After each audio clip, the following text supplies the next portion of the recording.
All right, we're back another week on the Watch Dawgs on our Black Media Network. I'm Robert Bryant, and I'm here with my Jackson State University t-shirt on.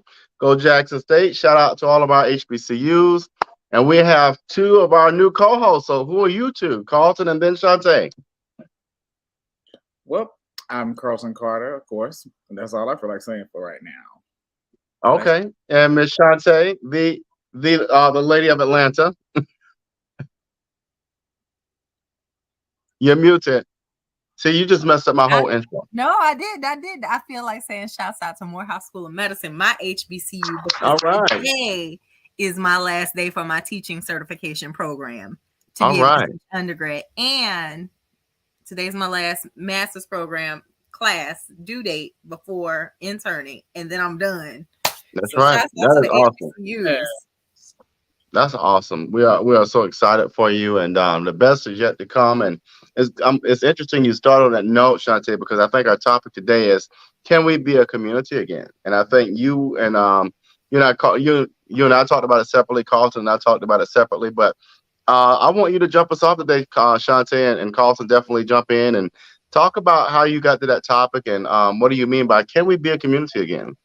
Well, this isn't quite how I got to the topic, but how I got to mute with coming on here was I was on my phone and I saw that Lil Boosie had a $100,000 bail bond because of him being found on a live with a gun.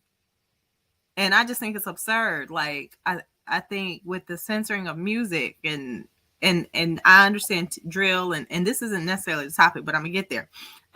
Just with everything. Like, how do we get to a community again? How do we get to where it's not where, like, how do we get to self-love? How do we get to community love? How do we get to loving being Black? How do we get to all of that again? Because when I was growing up, when we were growing up, there was something about the culture that just has certain things unacceptable. Like, why is someone, and I know that times have changed some with social media and things like that, but how can someone be facing all of these years in prison over a gun that was seen on a computer, on a live, and they don't know if it was a real gun, fake gun? They didn't like the lyrics to Wipe Me Down. So, and I only use that as an example because the music could be so much worse than Wipe Me Down. And how do we stop projecting that it's okay and it's cool to always carry guns? Like, how do we get to the point where gun violence isn't just about Black on Black crime? It's also about police gun violence. You know, Jimmy Hill and Jimmy Atchison. Just the all of it. Like, I'm tired of it. I'm tired of us not being community. I'm tired of just the many, like, just the injustice, and I'd like to see community. But I'm gonna add to your topic about what you said about the gun violence thing, and it was a statement that somebody said, and I thought it was a very valid statement. What is one thing that usually happens when the police step up and like with these police killings and stuff like that, that makes them prosecute the person who did it to the highest extent? And what it is insurance. The one thing that I've learned about the Black community is that the Black community does not carry insurance. Because I told somebody after 2019 when it was GoFundMe, don't send me not another GoFundMe because I help you bury nobody, better get some insurance. That's true.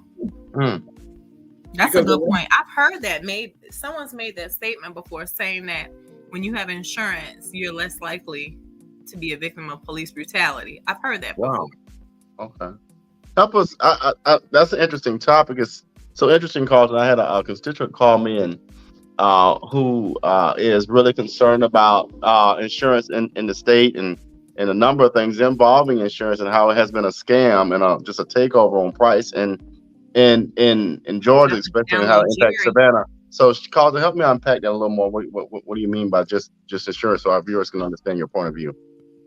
Insurance does not make money by spending out money. They make money by you continuously paying and we not having to do it. But the fact of the matter is, when I have to pay out a very large insurance sum because I like to say, like I'm saying, keep police violence, a police officer shot. It's not necessarily the people who stand like the police chief or those who stand behind him. It's the insurance company's lawyers who are now coming after them and say, hey, we upset because we had to shell out money because of something that your person did. Mm-hmm. Well, on the other side of that, though, our prisons own people every day and insure them too. And unless you're killed in prison, in the process of committing a crime, it's going to pay out. So that's something else too that people don't know. So if you come shank me, as long as I wasn't trying to shank you, they're going to pay out on me. Very few not every insurance provider covers prisoners or inmates or justice involved individuals, but that's the proper terminology, justice involved individuals. But they do insure. Prisons insure you're bonded and you're insured. You're property of the prison. You're property of the state. Yeah, right. It's called free labor.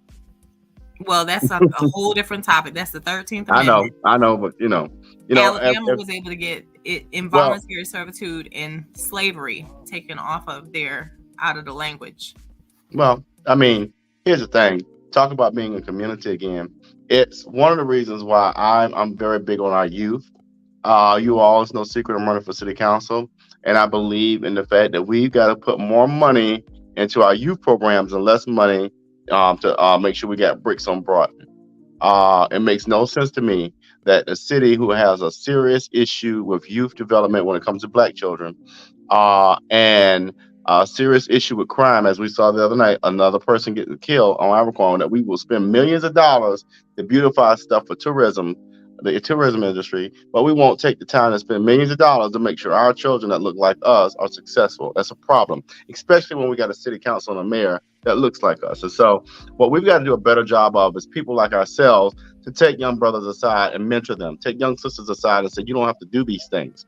It's one of the reasons why I'm really big on ATR and our Black media. Julius Hall takes his time to mentor a number of children, right? One who I met the other day and helps us with the shows. And we got to show our young people that there's more to this life than the streets. I get it. I grew up in a privileged household. I get it. But the problem is we disproportionately have too many of our young people who don't have the privileges that I have. But I understand that privilege I live, that we've got to create that in a different way for these young people. So talk about community development. It starts with when we bring a child into this world, a Black child into this world. That's our responsibility.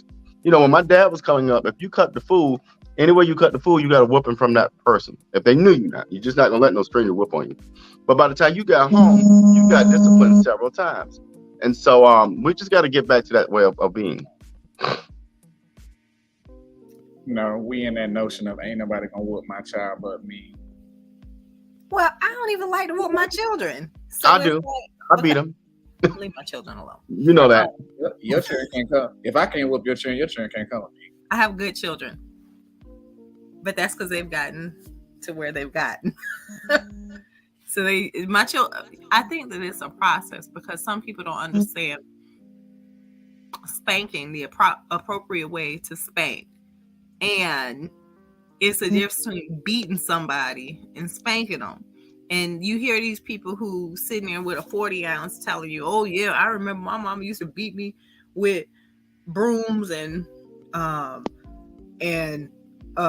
extension cords, and look at how I turned out."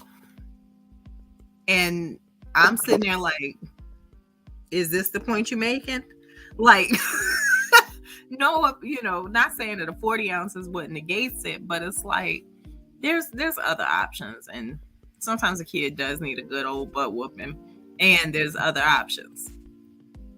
I'm gonna say I remember there was a point in time when I got a bunch of whoopings with a bunch of different items, but I look at it now as, did you get pistol up? No, I didn't get pistol whipped. He might be brooming. But the one thing that I will say is I'm not an advocate for whoopings, because the one thing, especially when kids are little, they don't always understand what.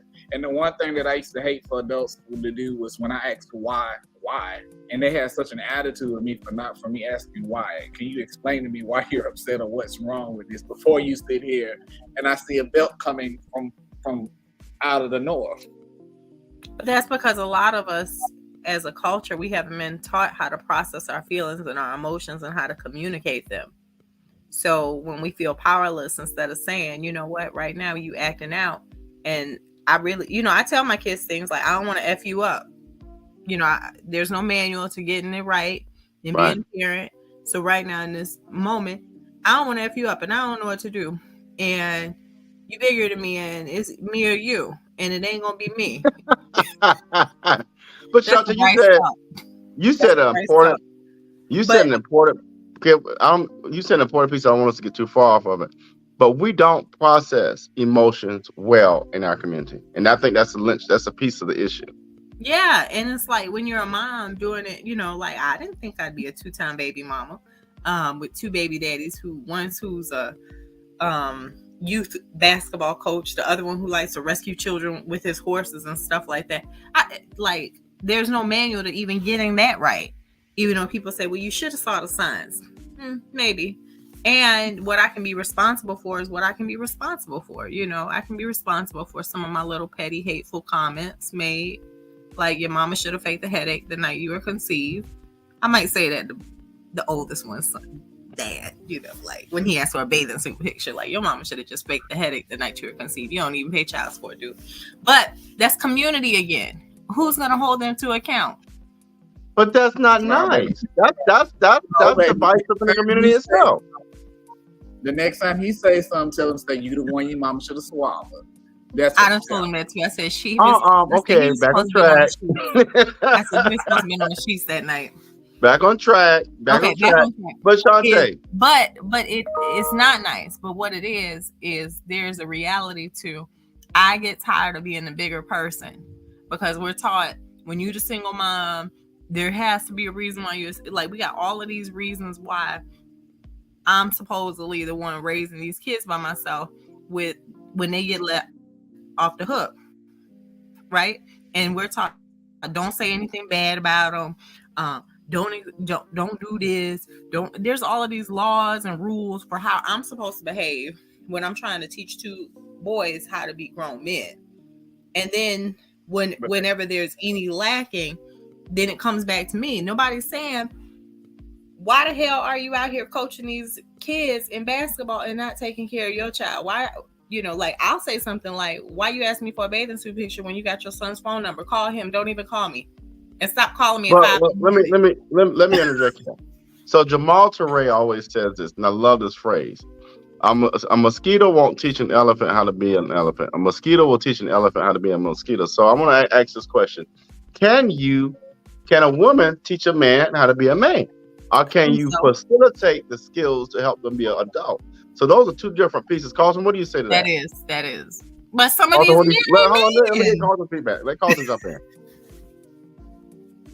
I'm gonna say that's not a two-sided coin. That's a difficult conversation because I know some women who have raised successful men by themselves. But then it also comes to the ones where they just couldn't do that. But it also comes to it, this statement, it takes a village to raise a child. So it's more so like I'll say I have kids that aren't mine, that they call me uncle. They're not biologically related to me, but I love them like it is. They part of my community. So if they call me, Right. they need advice, I take up their time with them. But it ultimately comes down to it as we should not view it as it's me by myself. It's I have to kind of step out and find my community to help me with this process. But people are so against letting other people help them now. They feel like it's shameful when I say when they got to come outside of their household and tell a tidbit of their business to get the help that they actually need. But the shameful part comes in people trying to make you feel shameful. Like, I'm gonna give an example. Someone paid me. I performed a service. They're supposed to pay me. They said to me, well, since I know you over there struggling with them kids, because I love you, I'm giving you this money. I said, you ain't giving me nothing. You paying me. But a lot of times women will take that approach, and then I become the BI, in that situation, or I become ungrateful, or that's what those overly independent women. And really the reality is you paid me for a service that I performed as a businesswoman, and you're going to respect me being a businesswoman. I need you to understand that before I need that version of your love. And if me asking for help by saying, listen, I'm going through all of my invoices, you haven't paid me, and just because you're on the inside and you might know that I have a few struggles or whatever, that doesn't mean to try to chump me off on no money, because I'm gonna come at you like, nah, you're gonna give me my money because you paying me, not because you're giving me anything. If you feel that you need to gift it to me, you can keep it, and don't ask me to perform any services for you again in the future. Then I become too prideful. Then I become, so it's like all these stereotypes and stigmas. And this is what creates our community. Because you go back to this a lot, Robert, too, about the independent woman in the community. What about the independent woman who's just a businesswoman? Well, and you said a second piece. We started with emotional well-being, but you said a second thing that we don't do well in our community now is respect one another. We have a major problem with respect, and I'll give you a great example. There was a time when, and I use my mom, for example. My mom, and you all have met her and all that. My mother's a very classy woman who comes from an era where if you weren't married to a man, women don't just fraternize, not even playing cards or hanging out. You don't do that. And so I remember one time I had her in assisted living. I didn't like it for a month. And they would seat her with men for dinner. And I said, don't you ever do that again, because that's not. So we've gotten away from women, and not necessarily this. I don't believe in gender roles, but there's something to be said about a woman, like you said, who has enough respect to know that I can't go out in public looking a certain way, to know that I have a responsibility at home. The same thing with men. There was a time when men didn't just hang out and have, and I'm not talking about anybody, because again, I lived a different life and a very different privileged life. But there was a time when, like, if I'm going to have a drink, I would put my drink in a cup and have it inside of a building and not hanging out in the streets and all that. So why have we gotten away? And that's just an example, one example of how we as a culture have not necessarily lost respect, but there's ways that we need to bring back a sense of respect within our community. We need to normalize bougie again. I think what it is we've gotten so accustomed to rebelling against the system. The system says this is how you're supposed to behave. I know I do it all the time. The system says, as a woman, this is how you act. So sometimes I'll rebel against it. I told everyone I'm in medical school, and I said I think I'm the Lisa Bonet of my family, when I really could have been the Whitley Gilbert. And there's a lot of truth to that. And I think it's like we've gotten so accustomed to rebelling. Like they said, when I'm watching people who come from great privileged families, if you went to Windsor Forest and Savannah, 9 times out of 10, I'll say 8 times out of 10, you might have come from a slightly different upbringing as far as financial exposure, all of those things. And I get so tired of seeing classmates or hearing about classmates being on the crime watchers or just got out. Or I mean, even in my situation, I'm sitting here trying to get an expungement.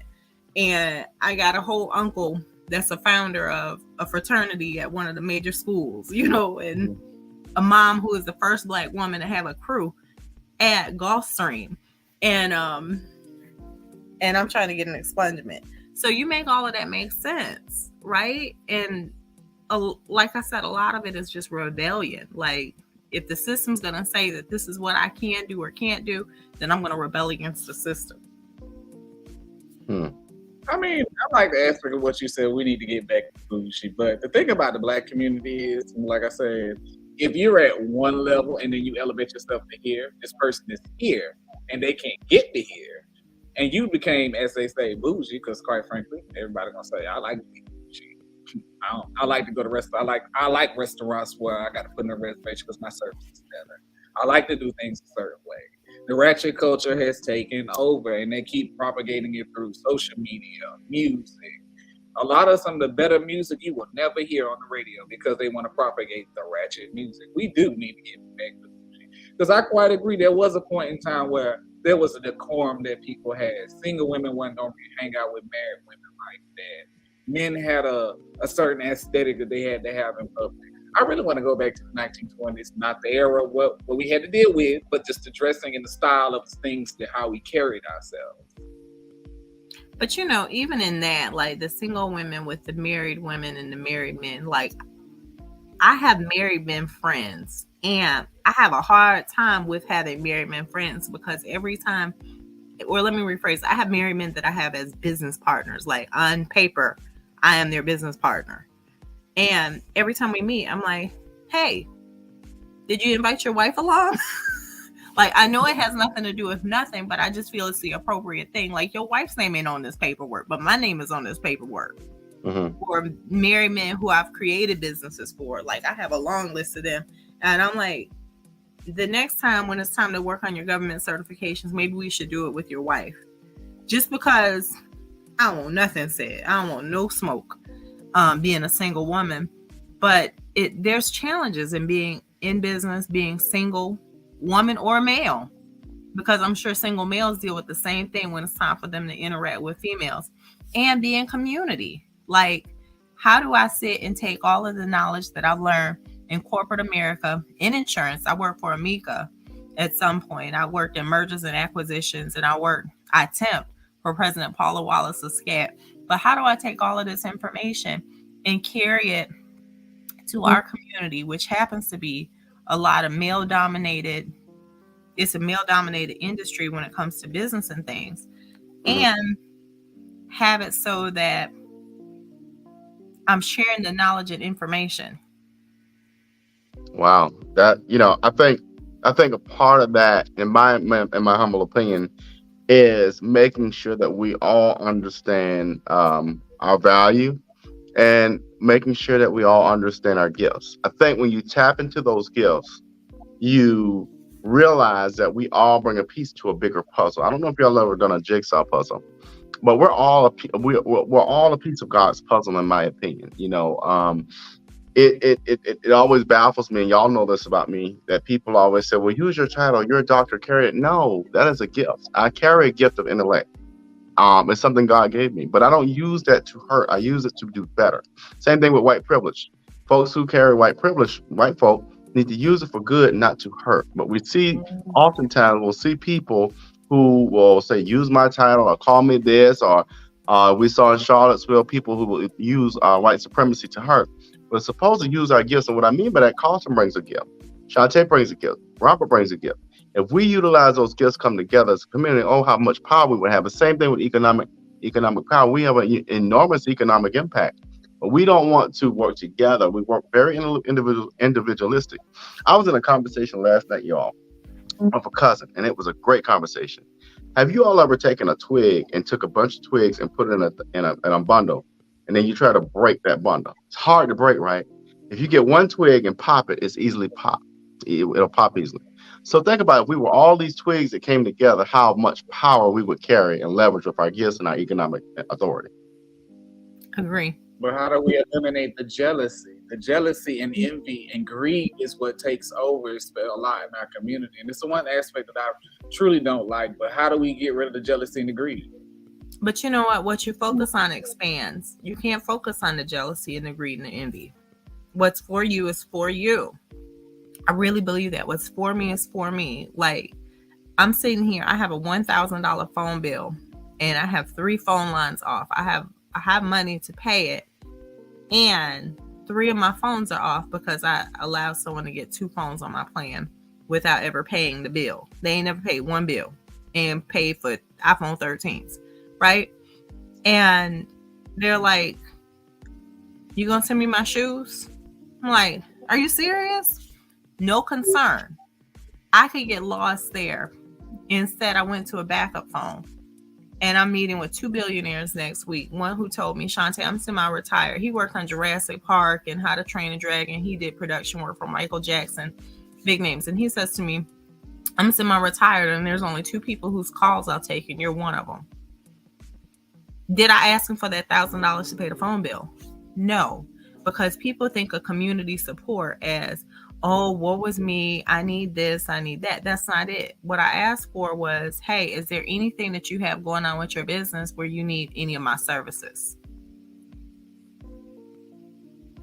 We don't have to come at, like, everybody wants to act like, you know, like we just got to do better. We got to, and that respect conversation that you had earlier, I think the reason why we've lost respect as a community is because this generation now believes that respect is to be earned. I was taught respect is to be given.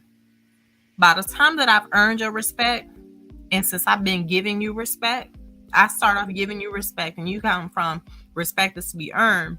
By the time that you feel that I'm worthy, like I'm less than worthy to receive your respect back, I done checked out mentally, and now I don't think that you're worthy of my respect because I've been giving you respect and you've been being disrespectful.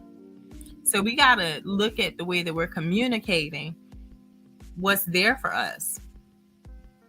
Yeah, I think along those lines, I'm going to kind of pivot on this, but it's interesting to me how, and this is a very big issue nationwide, how we have people who should be leading our communities in the sense of public. I call myself a public leader. I don't call myself a politician. I'm a public leader.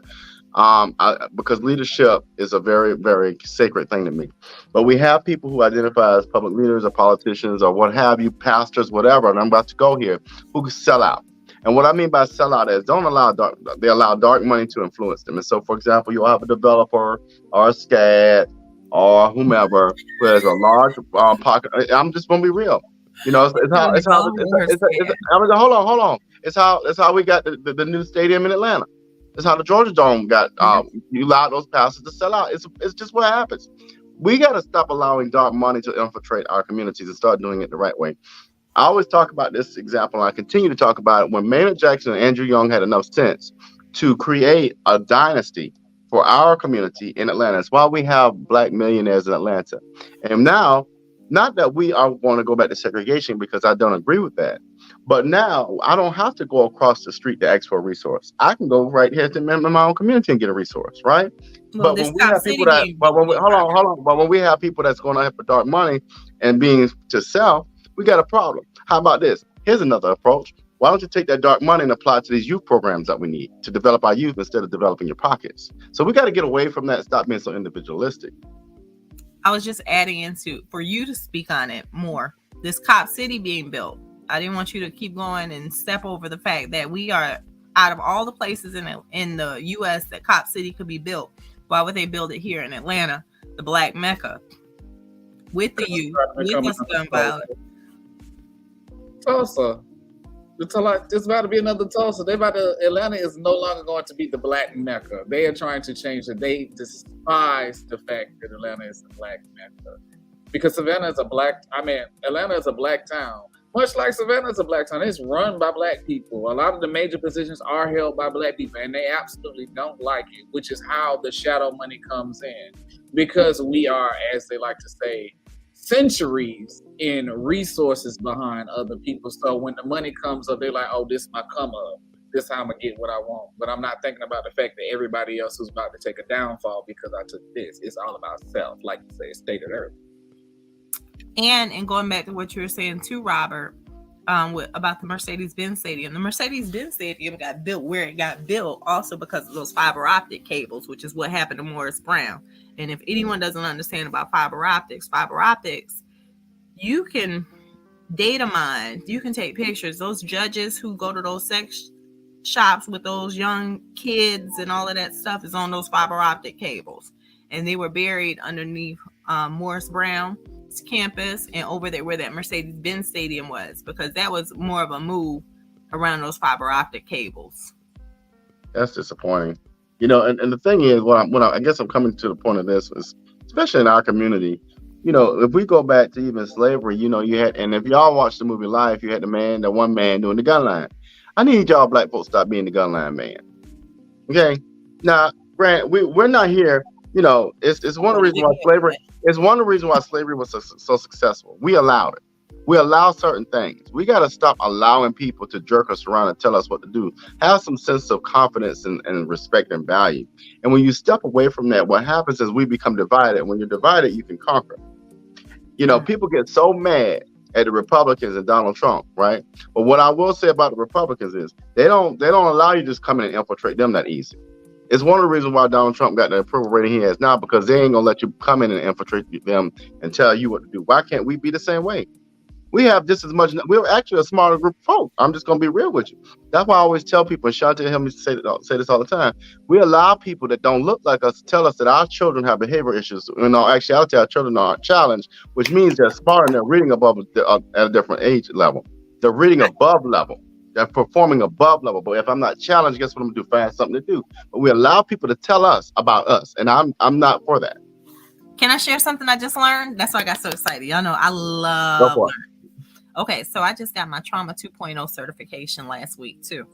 And in it, we were talking about neuroplasticity, how the brain has the ability to repair itself. And how, this is what I learned. The term chemical imbalance, when we describe mental health and mental illness, we always say, oh, it's a chemical imbalance. That's how I've described it.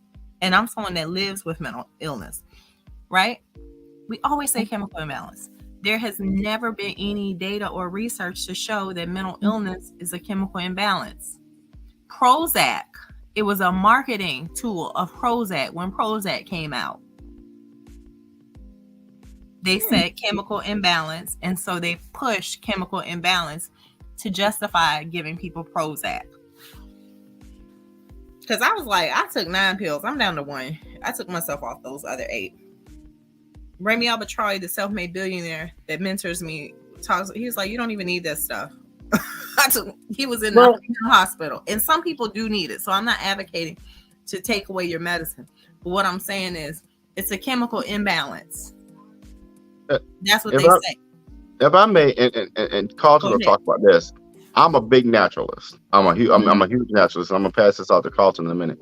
We got to stop doing that too. Going back to values. I'm not a physician, nor am I a pharmacist, but I am going to say this. We put too much chemicals in our body. It hurts. I'm going to use it. It pisses me off that we got white males out here who can wear this label called pharmacists, give out chemicals, put in your body. But you go on the street, somebody give you crack cocaine. That's a chemical, but they go to jail. For 30 plus years, spending the rest of their life. That makes zero sense to me. But let me offer this as well.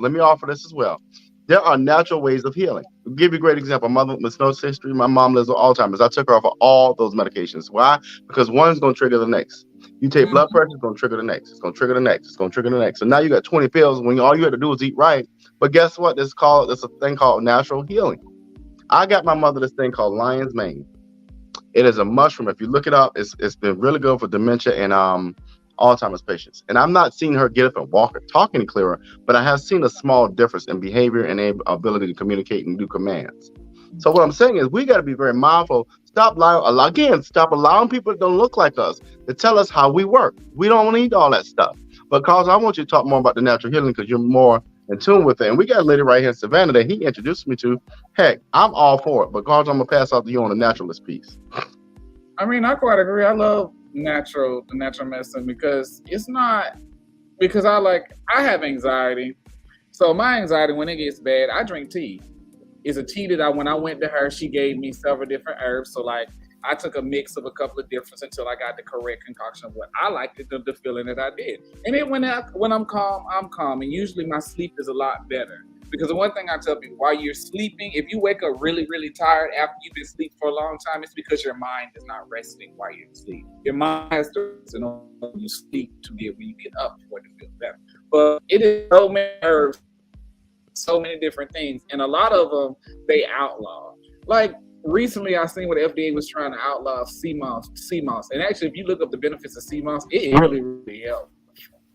Like I could just from the instance of when I started taking it a little bit, it made me feel a whole lot better. The digestion was better, circulation better, all of that. But for my anxiety, I'll give y'all a couple of examples, like a couple of herbs I use for my anxiety. Lavender, chamomile, and I recently tried blue lotus. Blue lotus is amazing, but it will make you lucid dream. That's probably the best part about it. It allows you to, when you're in your dream, you have a little bit more control. You wake up, you're like, well, my God, that's a very, very vivid dream. But those together and sit and drink tea. But you can also, if you don't want to drink, you like for the smokers, if you want to smoke it, you can smoke it too. But if you're gonna smoke it, add a little mullein and make sure you clean out your lungs too when you do it. That's good information. That's real. But you see what I mean? But we're not taught that. We're taught to put all these chemicals in our body. It was another point I had, and I forgot that quickly. But my thing is this: stop allowing people to don't look like us to tell us how we function. You can't tell me. I can't tell you how to function as a woman because I'm not a woman. I can't tell you what to do with your vagina because I don't have one. And that's the thing that irks me now. 1 year ago, the Supreme Court overturned Roe versus Wade. And you mean to tell me a panel of mostly men going to tell women what to do with their body and nobody saw something wrong with that? That blows my mind. So it's just like this here. You're not going to tell me as a black male how to be a black male. And it's the same thing. You're not going to tell me if you're a white male or a white woman. You're not going to tell me how to function as a black male because you don't know. Well, so it is what it is. I believe that Roe versus Wade was even beyond that. It's also about the fact that in the last 20 years, women incarcerated has increased by 700%.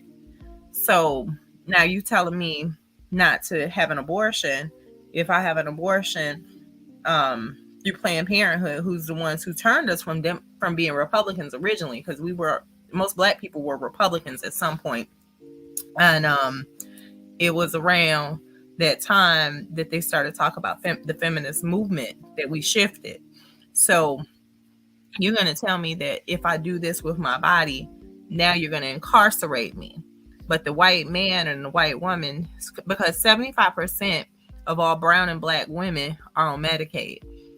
That means that most, like in looking at the statistics, or 75% of the Medicaid recipients are brown or black women. And they felt that was better because it helped with the fetal mortality rate, because a lot of brown and black women were getting killed while delivering and giving birth because we don't consent to surveys.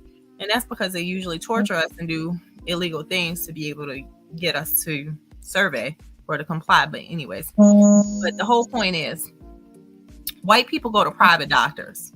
When you go to a private doctor, they don't have to report half of this stuff. So if you're not reporting that I came in for an abortion because I went to a private doctor, the statistics are going to look different.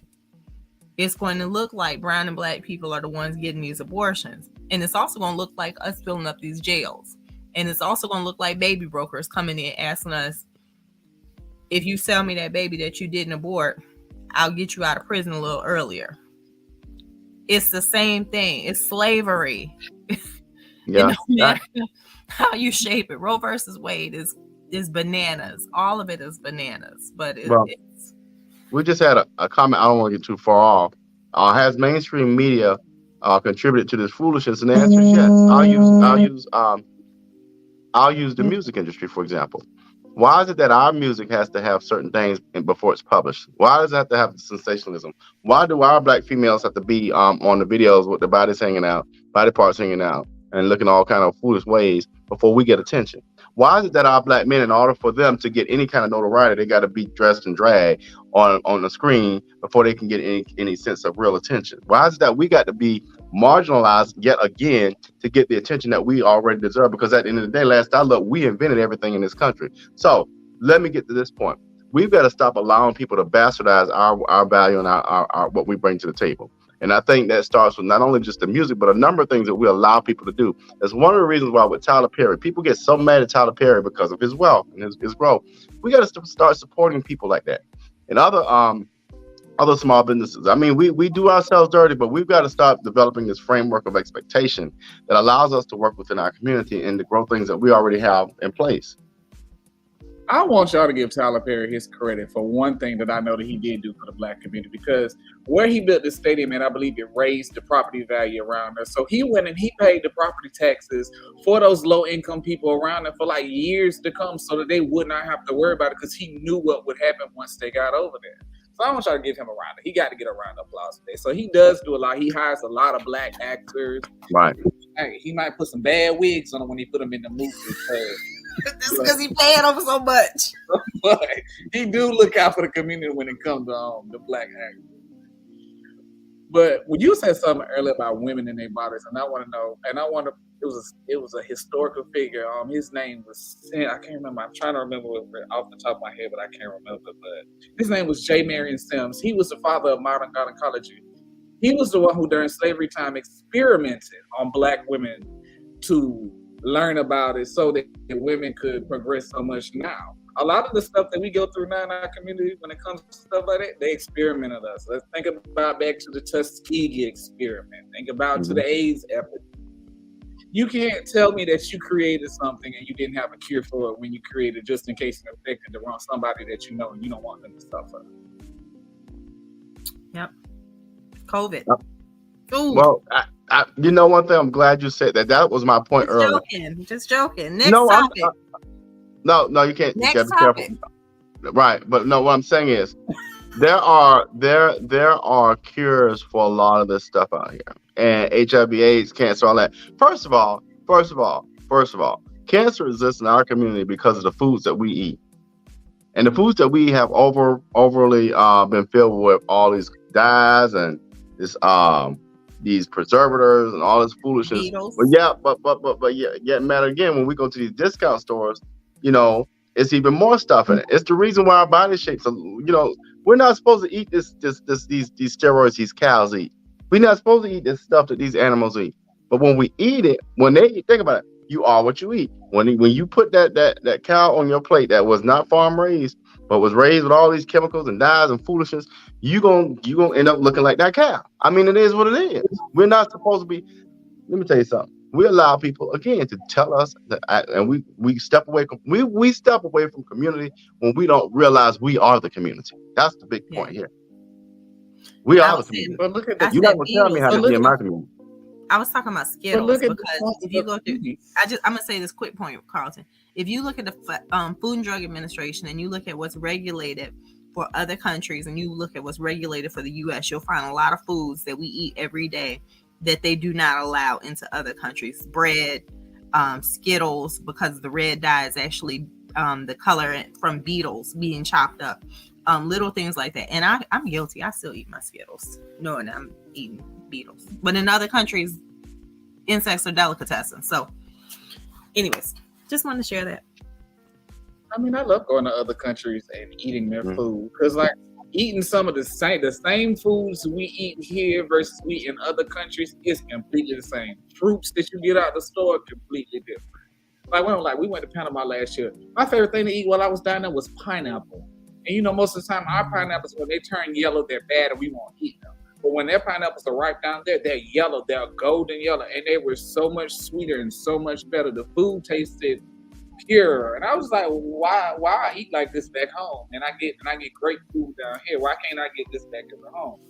But another aspect of it is, it depends on where you live at to get quality food. You literally have to go to a more predominant area, which you shouldn't have to get better quality food.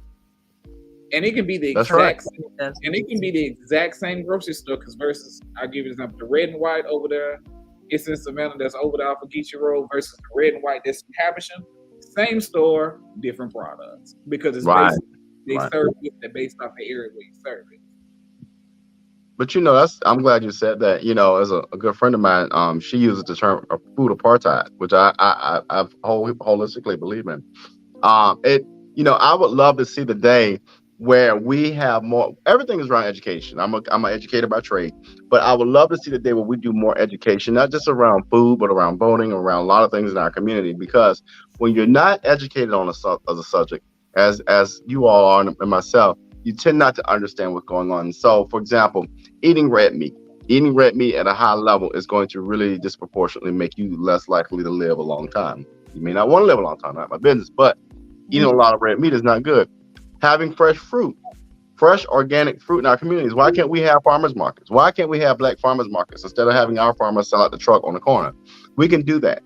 And somebody the other night, I think it was on the Rabble, said, well, isn't that a little, somehow to the extent of, isn't that a little progressive or aggressive or whatever they want to use? But guess what? The other culture's been doing it for years. Why can't we? Why can't we do something all black and be okay with it? Let me ask y'all this question. Why is it always a step back when somebody says let's have an all black thing? Or let's have an all black cast on a news show or whatever. Why can't we have a black man lead the Wheel of Fortune on Jeopardy? People get what's wrong with that? Harriet Tubman said it.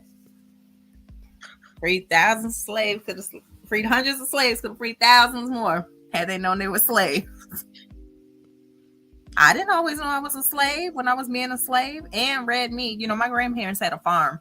So when you look at red meat, a lot of that was dyes and chemicals to keep it that color. That's why after 5 days it starts turning a little brownish and the red starts coming out, and they have that little packet underneath to keep the color in there. So when you start looking at a lot of your food, not just your beef, and Oprah caught a lot of slack for that, talking about beef. She had to go against the whole cattle industry.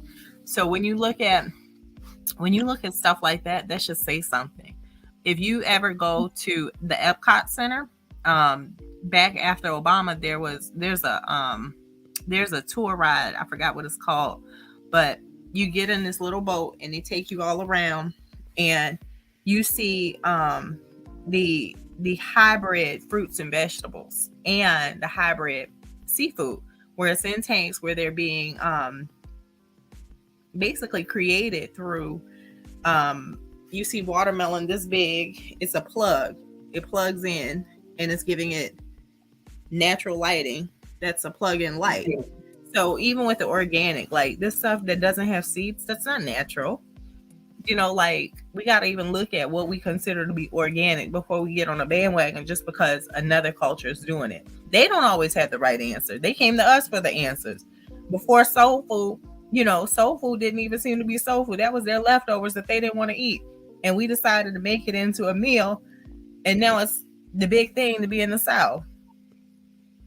All of these nutritional values to some yams. Do you know how much, like versus, the one I don't eat them, but a pinnacle of the black community at Thanksgiving is what chitterlings. And chitterlings used to be chitterlings. Basically boo strips. No, you gotta clean them the right way. When my mama cook them and her friends, I eat them, but you gotta clean them the right way. You gotta pull it down and wash them and gotta clean them. I'll do it. I guess somebody else do it. But they used to be really, really cheap to get chitterlings, and they used to love them. And now you go in the grocery store and you try and buy chitterlings, you be like, well, what then happened? Cultural appropriation. This is it. Started selling them for $30.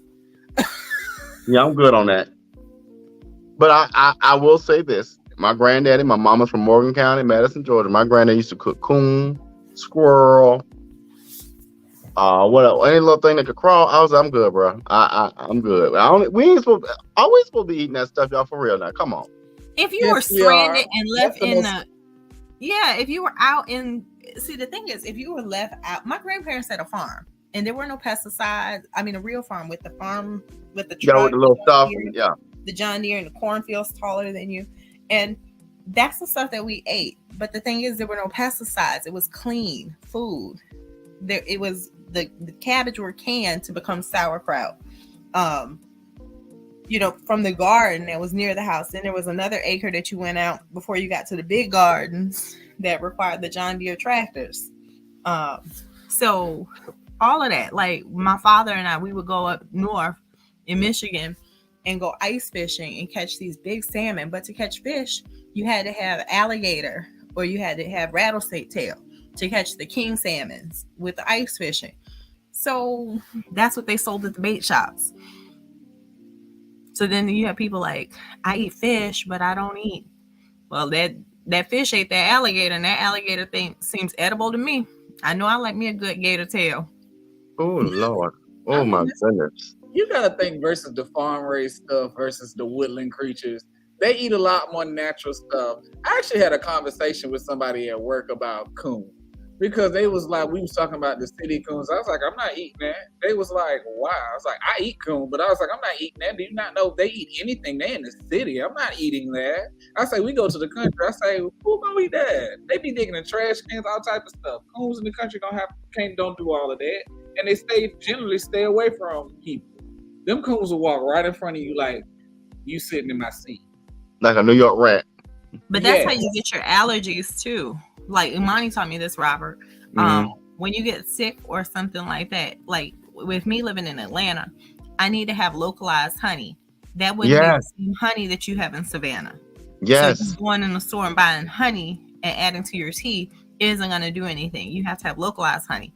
And I wanted to say this real quick because I said it earlier, and I stepped over it when you were talking about us being educated and sharing more knowledge. I believe that government contracts is almost the next best thing to reparations. And if I set up someone's company, I always tell them I will help you set up your government contracts. At one point, around the PPP time, I'm not going to say anything else. You could go to the SBA site, put in all your information, and it spit out all of the government contracts that you basically qualify for. Now you got to go to an individual site per qualification, but they do a minimum of $25,000 as a set aside just for being Black, just for being a veteran, just for being disabled. And before it goes public, they might have the Department of Defense or something might have a contract for $20 million, and they're looking for a Black business that's disabled to be able to run this janitorial company. And we don't know anything about it just because we haven't done some free certifications. So I just want to throw that in there. No, I think to your point too, one of the reasons why I want to, and this is not only, I'm running for city council, but the best is yet to come. I'll leave it there. But it's one of the reasons why I'm running for council is that we have what was called in the city of Savannah, at least, legacy contracts. And what legacy contracts means is if you have been a contractor, you will pretty much get more contracts. Well, the problem with that is, at least my problem and a professional problem is, you don't get to see enough minority women businesses that get those contracts. And so we've got to increase that. We got to be competitive, because what I don't like to see is when we get left out of the conversation, particularly Black businesses, it's not reparations that they're not getting. It's not that conversation, but it is, again, we're economically pulled back, not allowed to participate equally. And then guess what happens if I do get the contract? What I've seen and heard from contractors is now I got the contract, but now they're going to raise the bar even more. So now I lose out. So we've got to make sure that economically we're in the conversation, because if you're not on the menu, if you're not at the table, you're on the menu. And I want to be at the table so I can bring you all to the table. Yeah, no, I sit at the table usually, and I don't stop bringing people to the table because people like to replace me at my own table and try to give me a paper plate, and we ain't doing that. And so I say that to say, I think as well, ain't nothing wrong with a paper plate. Understanding that minority is also a white woman in certain businesses. Yeah, you're right. So the difference in our cultures is a white woman and a white man will get a divorce and they'll keep their business going. We got to get through this pettiness and remember to be about our Father's business and our children's business and legacy building. If you and your husband can't make it work, your baby daddy, whomever, build that business, put it in a trust, and leave some stuff behind. I was with my banker all this morning, and I was like, Robert, I don't think I can make the show because I'm not even. I'll make it because I want to get up off there. He is like, you better go comb your hair and get on camera. Yeah, No, I got you. So So I'm y'all, glad that I was I, there to I, share I, this information. I Thank think you, I, Robert. no, I think our producer's about to close us out, but let's do our final comments and let's try to keep them at 1 minute because I think our producer's ready. All right, Carlton, we will start with you. Well, the one thing I'm gonna say, I was gonna talk about this before we got off, but it's a statement that I tell all the younger guys that I know, especially the ones that I work with, because they just work. They don't know what they want to do. They don't have knowledge. Your net worth is only as big as your net worth. So you genuinely have to collaborate and communicate with people to learn stuff. But most of them are ashamed to say that they like this and they like that because they get judged for it. And being in the Black community and getting judged is harsh. But it was fun being on here with y'all today. I look forward to next Saturday. All right, Ms. Shantae. I'm gonna say something controversial. Go figure. To disagree with both of y'all. Your net worth is as big as your self-esteem. So don't lower yourself into low self-esteem in humbling yourself. It's okay to be great. It's okay to know things. It's okay to share that knowledge. We as a community are strengthened when we share our knowledge. Thank you for having me on the show, Robert. Well, you're co-host, so you're here. We'll be back next Saturday, you all, on our Black Media Network. This is the Watch Dawgs, and we are tuning off. So, producer, hopefully you're by the controls. You can take us out.